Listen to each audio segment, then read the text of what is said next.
Keith, our producer Frank was telling me a second ago, this live shot from York Harbor Beach was one of the only webcams we could find that wasn't foggy or covered in raindrops. At least we can see something, right? Yeah, exactly. No, I mean, it's just been, that's the vibe, right? This weekend was like that, and we're here. It's a step backwards for sure. And it's the whole week, right? Yeah, pretty much. Yeah. Pretty much. It's not great, but we'll try to find some positive moments in here, you know. So I did do some cleaning yesterday in the house, so we had that going for us. Eventually, there's only so much of that you want to do, though, as we go through the rest of the week. So the rain axis now, as I mentioned, has pushed itself farther west into the mountains and foothills, whereas yesterday I drove from New Hampshire to Maine's coastline, and it got worse like every mile as I got closer to the coastline. It's the inverse of that right now. We do have a lot of clouds, though, along the coast. And pretty much the entire state is socked in. Big upper level low out here, clouds all of Maine, most of New Hampshire, and some of Vermont, too. So the general rule this week is the farther west you can go, the better off you are as far as seeing some sunshine, but there's not going to be a lot of it. And temperatures are stuck, right? 52, 53, really common number. I wonder why. Look at the water temperature at 53 degrees too. We head to the north. The water's a bit cooler there, so 51 is the number.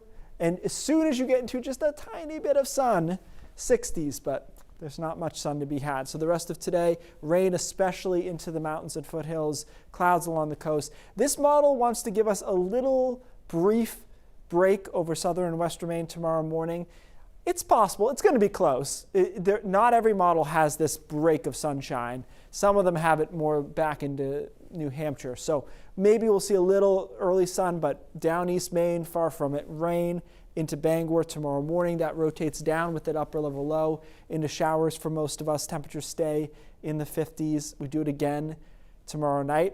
We'll do it again on Wednesday. A lot of clouds. Again, look at these temperatures really not moving. Daytime highs and overnight lows being the same, usually not a good thing. Usually means you're socked in. There's showers around, so there's not much difference in temperatures. We're going to go right forward into Thursday with that same setup. So when are we going to get rid of this thing?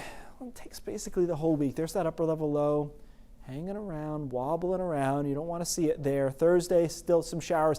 I will say by Thursday and Friday, you're probably looking at afternoon showers, so maybe some breaks of sun through the first half of the day, and then the showers pop up. See how they're popping up in the afternoon again on Friday, and then that upper level low has one parting shot on Saturday afternoon, and might get a decent day on Sunday before another storm moves in. We're not going to worry about that right now. So total rainfall amounts here, not huge. That's the interesting thing about this pattern is it's persistent, it's cloudy, it's showery. Not a ton of total rain here. We did get some rain yesterday, so that that's not included in this, but most of us under an inch.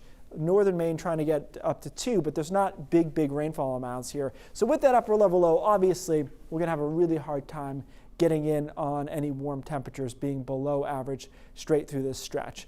So notice we did put some sun Thursday and Friday morning. I think that's fair. And then a shower maybe early Saturday. We might actually get a decent weekend out of this, believe it or not. But again, I don't love how we're bookended because right after that into next week is another low. So we might have a rough start to June here. And summer's too short to be doing this. To be messing around with 2 weeks, but it is what it is. So hopefully we can carve out a decent weekend in between. We'll keep our fingers crossed, especially as the kids start to get out of school. Yeah. That's going to be the tricky one. All right, thanks, Keith.